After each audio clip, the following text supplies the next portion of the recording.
the lies that I hear about me are so much better than the truth.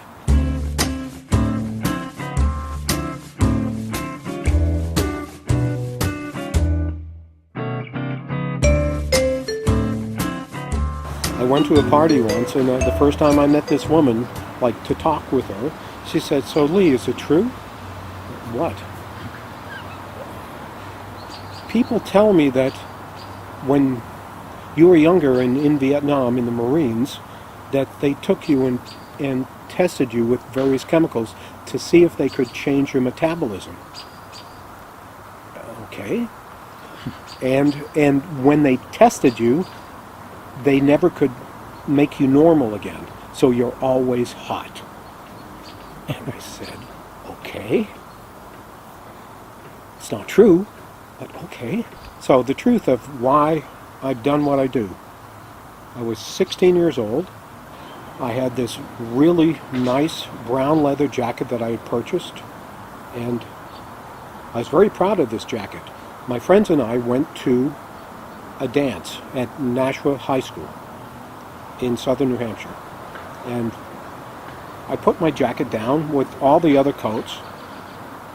At the end of the night, I went back to look for my jacket. It's gone. Somebody took it. Somebody thought it was as nice as I thought it was. Friggin' pissed me off. So we all go outside at the end of this. I'm dressed. I have a shirt on and long pants. It's middle of January in New Hampshire. High humidity, maybe 20 degrees. Everybody is speaking clouds of fog, you know, all the time. And my friends are saying, "Aren't you cold, Lee?" And I was so angry about somebody stealing my jacket. I wasn't cold. That was the genesis of not wearing clothes. And after about 5 years of recognizing that I wasn't angry anymore, I just didn't have to wear clothes. It was not mind over matter, and I recognized that so much of what we think is true is not true. So much we have determined, I'm going to be this because they said I have to be this. They said I have to be this. They said I have to be this. I say I don't have to be that. I don't have to be that. I can do what I want. And from there it went to fewer and fewer clothes until, you know, if I wear fewer clothes, I get arrested. So yes, I can feel cold, and it's not that important. And sometimes, you know, everybody's seen me with a shirt on at some point, and usually people say, "What's wrong with you? Are you sick?" And usually it's like 30 degrees, and it's going to snow. In the next 24 hours, it's going to snow. That's when I get cold. I've been in 10 degrees in Wyoming for days. Sunshine, 10 degrees, I'm fine. But if you raise the temperature to 30, 32, and the humidity increases, then I get cold.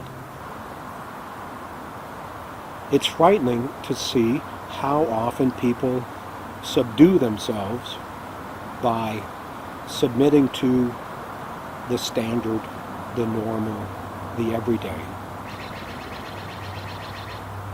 As a comment to that, the best thing I ever get from myself, from how I live, is when I hear somebody on the street or talk to somebody in a bike shop or